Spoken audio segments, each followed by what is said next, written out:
Ladies and gentlemen, if anyone would like an autograph from Matt Neal, probably now's as good a time as any. Matt's got a long journey after the evening, so autographs, I think now's the time. Thank you.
Did you say?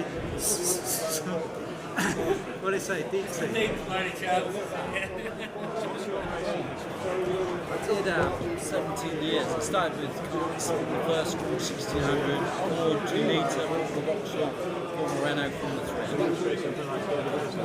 I raced against David Leslie, so I raced against Coulthard when I was in 1600. So I did 9 years of that, and then I went to the States, did IMSA Lights and Motorsports, and I came back here, did 5 seasons of Junior Tour, break into Senior Tour, Vectra SRI and Bento VL6. Then I did British GTs, and then after 17 years I quit. Just long story, but I put a deal together to race for General Motors. And when I was made American to the States, they gave the deal with someone else. I came back, so straight on. I've been trying for a long time to get it. And we stopped. We went flying.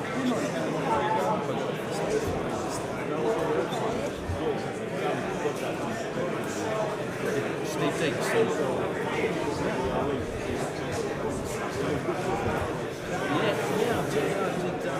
I did years I've done for AMG, Mercedes-Benz, hosted Goodwood, and I hosted Grant Silverstone.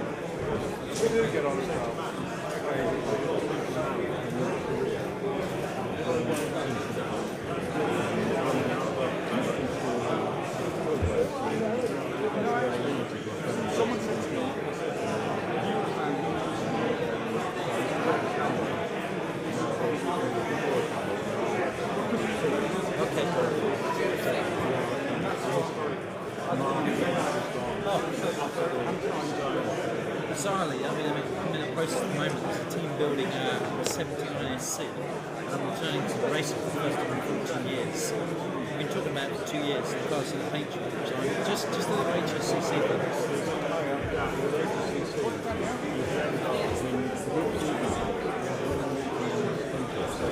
I love it.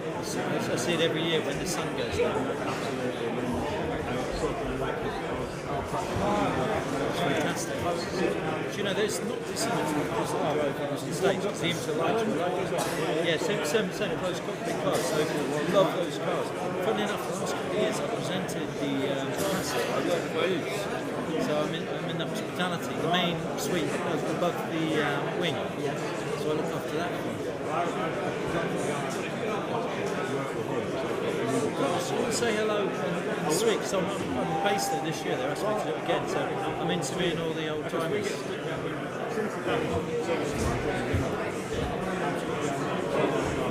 Yeah,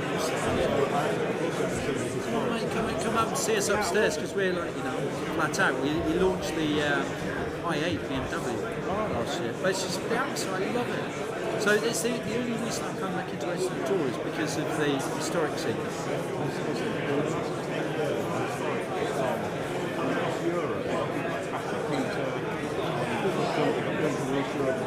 But listen, it's not surprising, because you only have to get like the Steve McQueen and Mansfield out, put it on, to understand why that stuff got mad. Because there's a feeling in that era, there's a reason why everyone connects with those cars, me included. Yeah, funny enough, I worked for Ford, and we're just in the process of launching the new Mustang into the UK. So I was actually at Silverstone when they did a film shoot. There is one. I saw it. In the flesh. But it's even influenced everything. I bought a Mega Speedmaster reissue, because it's an exact copy of the '69 watch. But all the races were, you know. It's like there's something about the classicness of that era that just there's something. There's something very beautiful about that whole period. Very elegant and understated. And even if you look at things like the Porsche we're building. I've got an old 997 road car, and if you park the one we're building next to it, it's about a third shorter. You know, do these cars have to be as big and as wide? Does it really improve the enjoyment?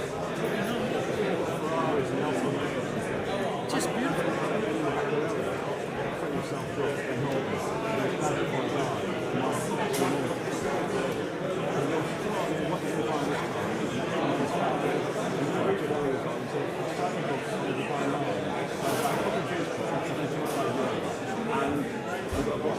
Was it in Italian? Yes.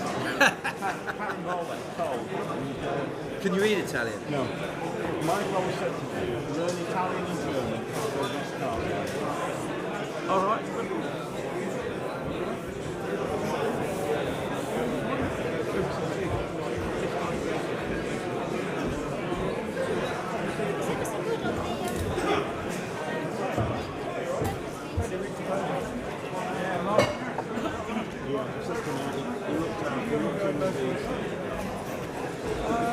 But he loves it.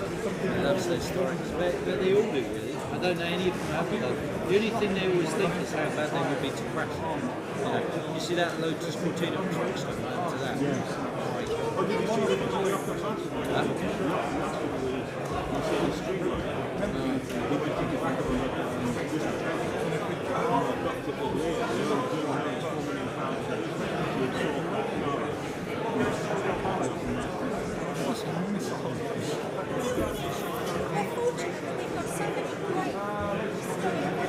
the roving mic, you know, they start the raffle. It's just they could hurt themselves. I mean, there's no doubt about historics that I mean, look at the clash last year with Dennis Wolf. You know, the reality is every person. And I mean,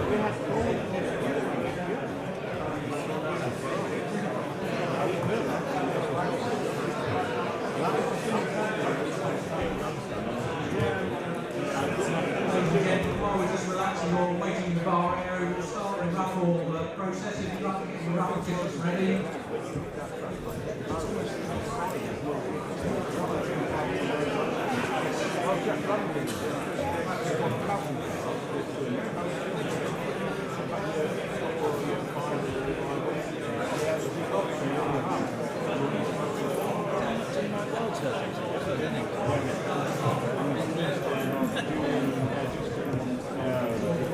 Right, ladies and gentlemen.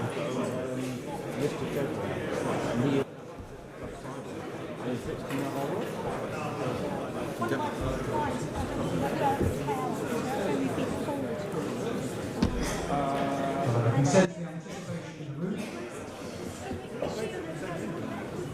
Ticket number 504.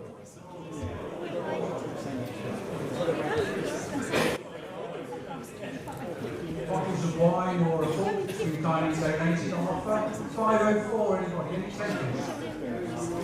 Deep, 30 pockets. Put it to one side, we'll draw again. 504 is there for taking. No.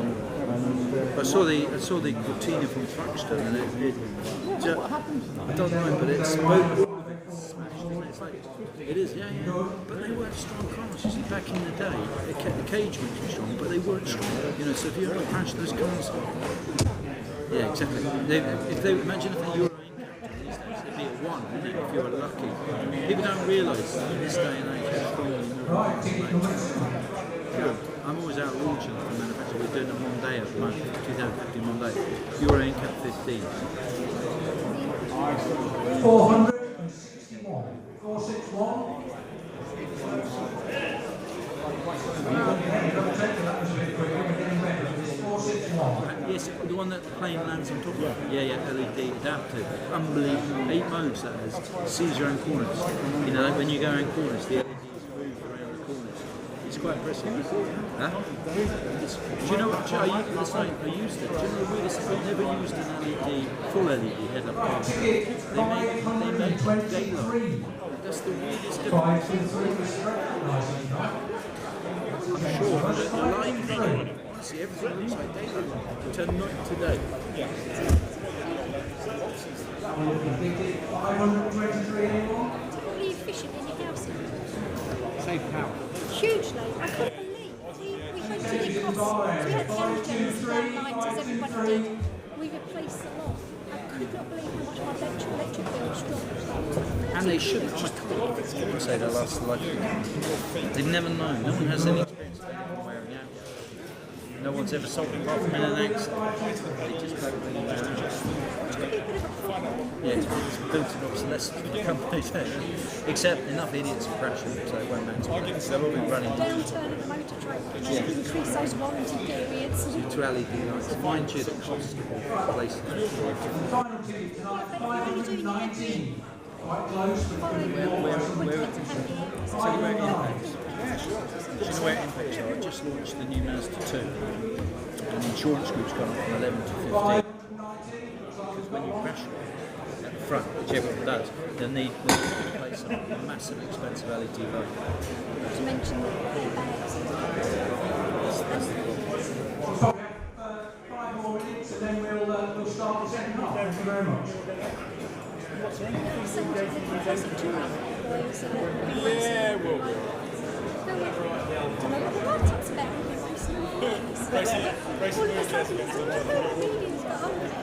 I know, but then they should be glad because they drive the value of the cars right up, don't they?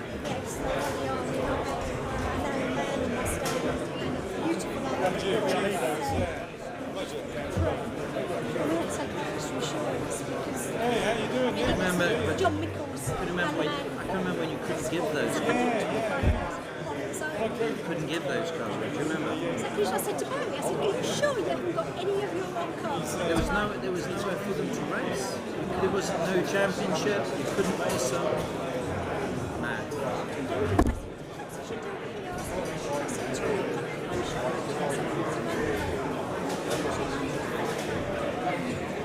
think you'd be recognised. Yes, that would be the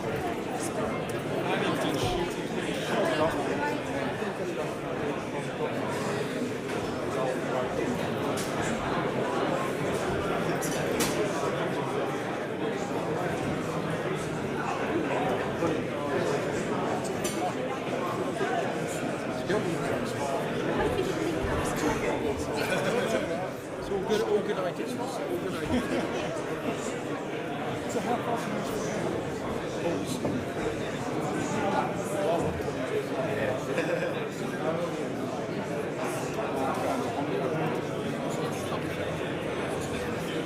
we should get you down to do it. No, I'm not nearly as interesting as you. I was looking on your website page, and remember, can you put, do you know that they had a set out for TIFF the other month? In fact, it's in December.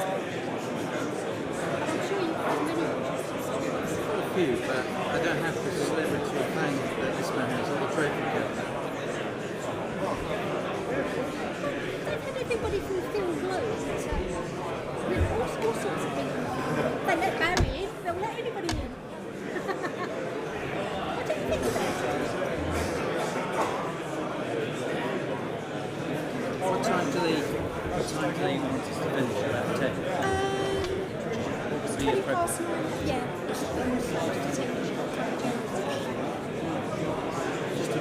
really give audience. I mean, when Matt was talking, you could do it.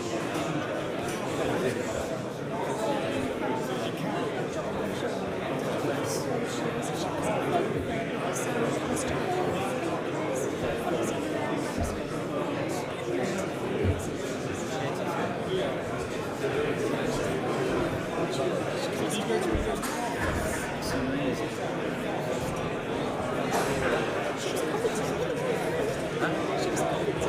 Shit. So she's got an opinion on it. Does she watch it?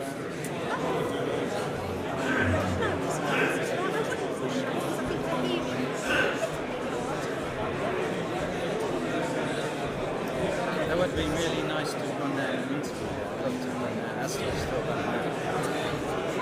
Is there hearing that?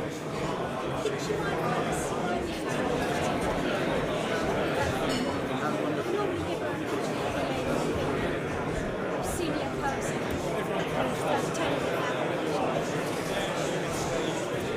The lady in front row whose name always escapes me. Yes. What's her name? 1985. 90, I think she's 90. This is Eileen Beck. This is I was saying she got someone opinion. She was commenting all the way Yeah, I through know. the meals. Yeah, I know. Yeah. Come pretty much every time. Yeah. This is Beck. Now, when we do Q&A, are you going to go straight to the Q&A, or do you want to have a few? Just do a warm up, Yeah, but, yeah. but Yeah. you tell me what time would you like us to do that profile? What's good for the audience?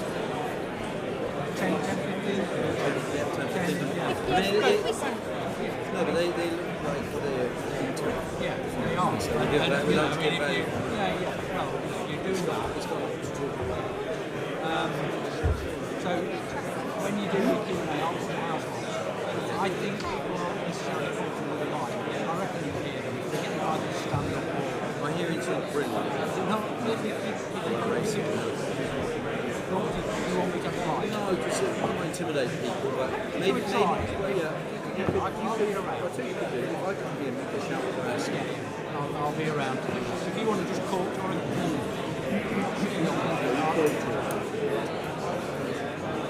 Right, ladies and gentlemen, do you want to take your seats, please, now for the second half? Thank you very much.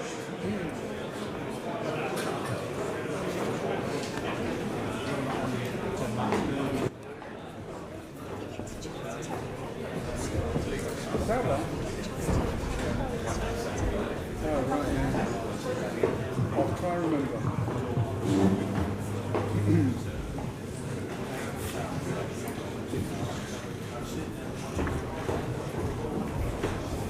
I think you're on, you should be on now, Matt.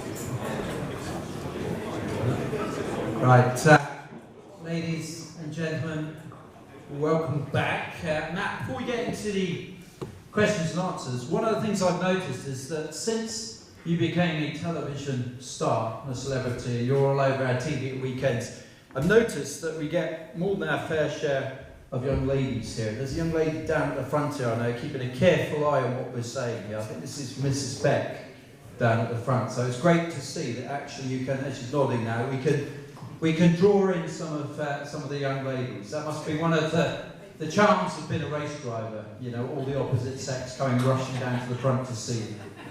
Oh, it's when I've got two 19-year-old boys who actually, they're not bothered about racing too much. They're just now, because they've just started driving, they're sort of getting into it, but they've never really bothered about it. And I always thought, is it because I raced ever since they were born? It was almost a job, it took me away. But then I think they were about 16 and 17, and we're at Donington, and we got these new grid girls, and they used to come to 1 or 2 races a year if they could be bothered. And they come on the grid, so I go in the grid passes and all this sort of it, and I'm sat there in the car, sort of getting my head together, focusing everything.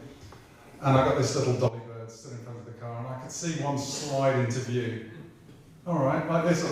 We sit so far Hello, back. Dad. Have a good race. I'm trying to bang on the window to get it, and you can't reach the window because you sat too far back in the car. Little sod. Used to show an interest. Just out of curiosity, are either the boys quick? Have they been out and tracked? Either of them showing promise? Because I mean, for a racing dad, that's when your career is actually over. When one of those two decides they want to go racing. When they can beat me. Is that the goal? My old boy used to say that about arm wrestling me, but when you can beat me. When you're bigger. It took me a long time. But I think you've been out, done anything? Yeah, one's going to race in minis this year, and the other one's he raced a bit in Legends last year, and the other one's doing it at university, so he's having a bit of a crack in Legends this year, but he's done 2 years at university, and he asked me to help him find a job for his year out, because he's doing finance, and he said, I don't necessarily want to be a year out doing finance. And, well, first of all, when he told me he was going to do finance at university, I went, mate, that's as boring as shit. But then I thought about It's not typical career advice for I said, that's actually, it's a really good attribute to wherever you go in life, so crack on. Anyway, I made a couple of phone calls and I managed to find him, I've got him a job in V8 supercars down in Australia on the Gold Coast for 12 months. Lucky bastard. And so he's off there in July, the lucky sod. And you actually imagine he's ever going to come home after that? Well, I hope he does, because he's got to finish his other year. But I should rent his bedroom. He's never coming back. That's the reality. Just one. Jill down here, she said, "Oh, tell him this story." And there was one of the stories which we get involved. Obviously, there's a lot of it. I've fallen out with mostly everybody over the years. I've been there long enough, and we had one a few years back, about 5 or 6 years ago. And there's a driver, Rob Collard, who's with BMWs this year, and he's always a bit of a feisty character. And we had a bit of a coming together at Thruxton, and there was so much going on that day, and so many incidents. They said, "Look, we can't see you tonight. We're just going to carry it over to." They saw us on our preliminary hearing, and they said, "Look, we're going to carry it over to the next meeting at Rocky, and we'll see you on the Saturday and decide what to do with you." And Collard was blaming me, I was blaming him, and they said, right, the incident was coming down, and they put this evidence towards me. Anyway, in the 2 weeks between the two races, I'd gone away, seen our team photographer, Jacob Ebley, he'd given me this sequence of photographs, which completely proved my theory of what account of events. And so I think, well, I'm pretty smug here, yeah, so our team manager wasn't around at the time, so my old boy came with me to the hearing, where you got the clerk of the course and Alan Gow, God, as we call him, and Dennis Carter, head of the BARC, and driving standards officer. And anyway, they said, right, we're going to do you on this, and blah, blah, blah. I said, well, hang on a minute, just before you make a judgment, can you review this evidence which I want to submit? And lay these things on that, and they look at it, they said, right, can you leave the office for 5 minutes, please? So we go out, and we go outside, and I look at the old boy and go, we've got this on the bag, right, no problem. Anyway, we'll get someone back into the office, and they've already got the summons written out. They said, right, we're going to do you under this clause, 3 points on your licence, £1,000. I went, hang on a minute, what about the evidence I just submitted? We're not interested. We're not interested, we're just going to do you under... Unfortunately, I lost it. I've got a wee bit of a temper on me occasionally, and I showed you lot the biggest bunch of jokers I've ever come across. And they just ignored me, and I went, jokers, fucking jokers. And I'm getting more and more riled up. And suddenly Alan Gow bursts, shouts, get out! Get out! And he points left and right, but not to me and my old man, to Dennis Carter, Bob Kettleborough, who clerk of the course, and I think it was Jeff Allen. Get out! Points either way. I think, oh shit, I'll shoot it now. Anyway, and he goes, he looks at me and points, he goes, don't you ever call me a wanker again. I went, Alan, I didn't call you a wanker, I called you a joker. I might have meant wanker, but it came out joker. He said, don't call me a wanker. Anyway, we ended up having a proper set-to in the office. And it ended up with me at one end of the office, Gav at the other end of the office, and my dad, who's the one I'm normally trying to calm down, in between, trying to get us to shake hands. And neither of us would look at each other, and we're shaking hands like this. So in the end, I had to take this fine and these points on the chin. And as to say, it's a £1,000 fine. So then you have to pay your fine before you're next allowed to race, before you're allowed on track. So I went away and I thought, right, I'll have you bastard. So we arrived at Brands Hatch a couple of weeks after, 3 weeks after that. And I went up to, and I hadn't paid my fine at this point, so I went up to the Toga bus, where Alan's normally bases himself in the top. And I said, have you seen Gary anywhere? And they said, yeah, he's up in his office. So I knock on the door and I said, right, Alan, I've come to pay my fine. He goes, yeah, no problem, holds his hand out. So I produced a Tesco carry bag full of £1,000 coins. And he goes, fuck off. It's legal tender, you've got to take it. He goes, no, I said, it's legal tender, you've got to take it. He says, give it to the clerk of the course, Bob Kettlebrook, the driver's briefing.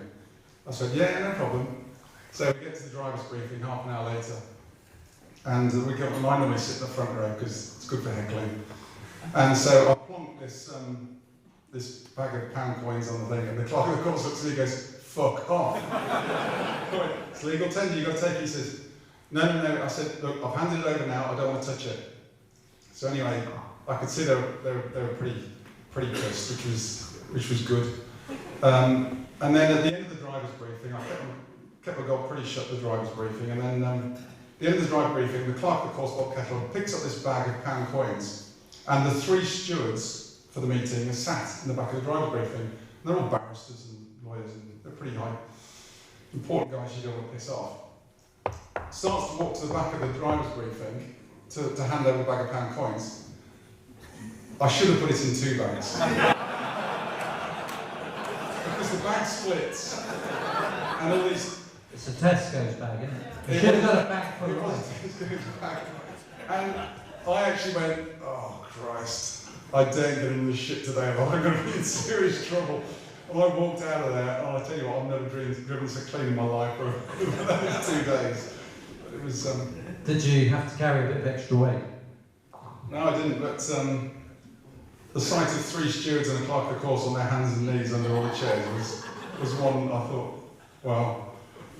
Matty, we talked about briefly, and we're going to do a questions and answers then. We talked about the 54 wins. I'm sure we should share with our audience tonight. Of all those 54, and you mentioned the fact that sometimes when you thought you drove better for a lesser placing, that was a better race in your mind, but of all your 54, if you had to pick one, which would be the career highlight? You know something, it's like a lot of things in life. You always remember your first kiss, and you always remember the last one. So last weekend was pretty damn special for me, but also the first one was the most special. Take the championships out of it. You got some phenomenal things along the way, but definitely 99 first win was pretty unbelievable. It was pretty surreal actually, because we'd worked so hard for it and we'd sacrificed so much for it that I thought it was going to change my life. And when I woke up the next day, and it's the same as when I won my first championship, you think it's going to change your life.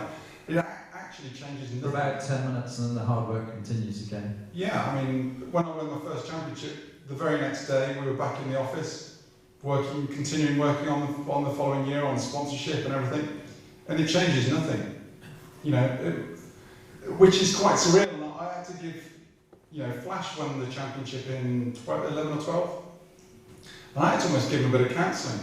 And Colin Turkington was the same. He went, oh, no one knows me because I'm over in Northern Ireland. And I went, no mate, it's the same wherever. You've got to make what you do with it. But that's the drive that continues, and it's your hunger. That's what makes me really respect. It's a bit of almost an anticlimax, isn't it? Because you've been all year at this fever pitch, working towards something which variously gets taken away, gets closer, gets taken away, all the drama, all the histrionics, then you cross the line in that final race, and then it's over. You don't even get to keep the trophy. They give you this. They present you with this magnificent trophy, which has got, all